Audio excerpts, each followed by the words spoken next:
There's a difference between being more spiritually awake than other people and thinking you're smarter than other people.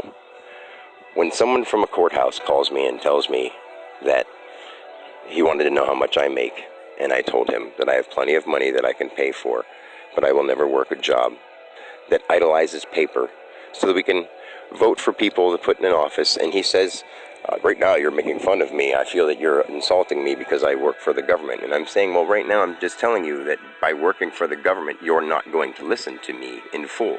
And I wish you could listen to me as a person. That's exactly what I said. I said, I wish you could hear me as a human being, but instead I'm a figure on a piece of paper. And you look at it like Dan Alexander, this guy, and how much does he bring in? When honestly, I'm a great father, and I should have my children.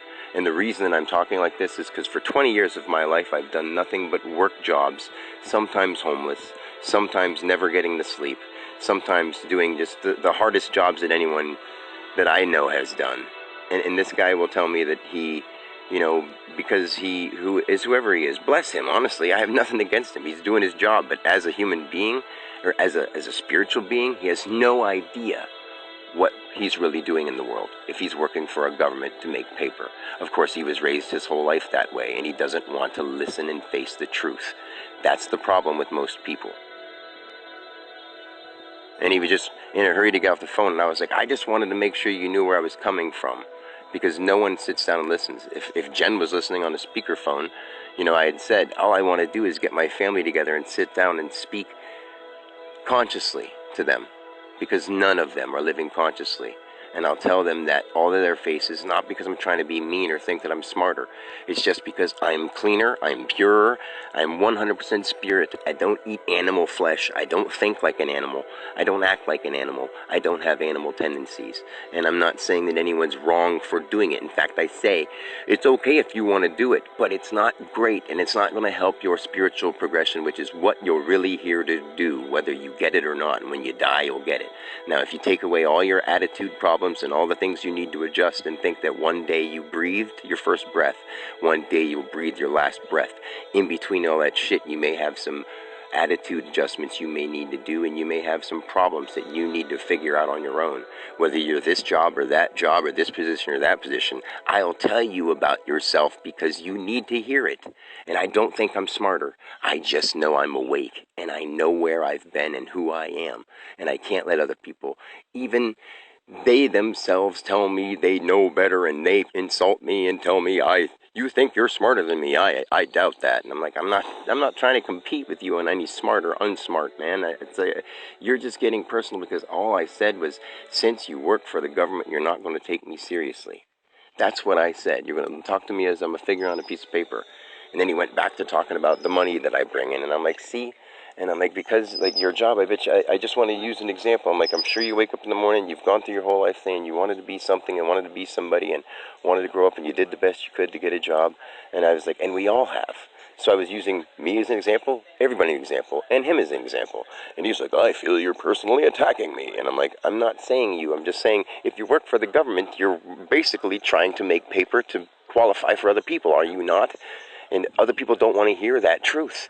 That is the truth. If you qualify for yourself, you do not need to qualify for other people. And when he said something about we all have the state we have to listen to, and I'm like, I don't have to listen to the state, because if somebody thinks they can come here and take me and put me in a cage because I don't want to give them some paper, when I could teach them how to be healthy and actually do what they want to do and live their life right, then that's fine.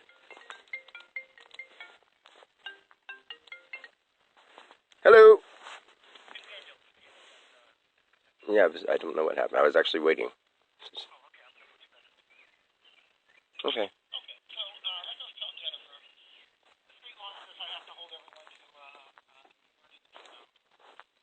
So, have you filed for unemployment, sir? No. Okay.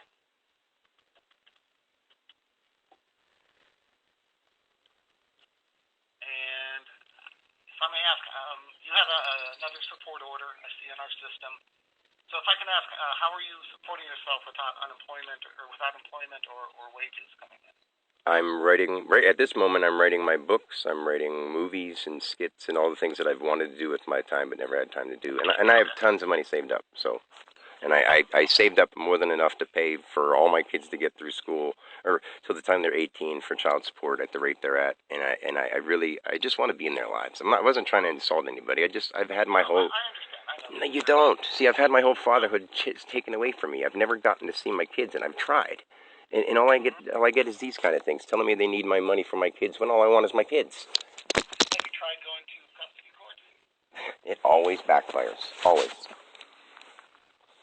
Yeah, I don't trust the courthouse. That's all I can tell you. I don't trust the courthouse. They're not out for me, and I'm not trying to put anyone down. I know it's a job, so I don't know what to say.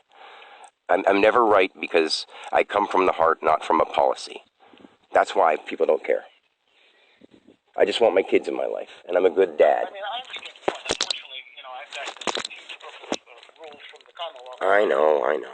So, yeah, we're both kind of stuck in that position, so I get that. And, but anyway, I'll kind of show what I did. So I ran one number. This is just the first number.